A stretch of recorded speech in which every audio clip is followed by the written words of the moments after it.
যৌৱনৰ ধেমালিতে কৰ্ণয়ো পুজিলে শুনি দিলে চিদাকি কুন্তি মাৱে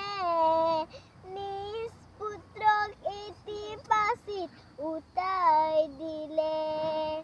নিজ পুত্ৰক এটি পাচিত উটাই দিলে যৌৱনৰ ধেমালিতে কৰ্ণয়ো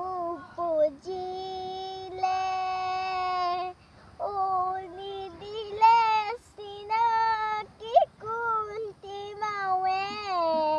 নিজ পুত্ৰক এটি পাচিত উটাই দিলে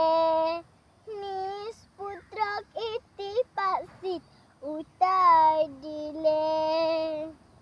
নৈ সমান ববকুল আইৰ সমান হব কোন কৰ্ণৰ সমান দুৰ্ভোগ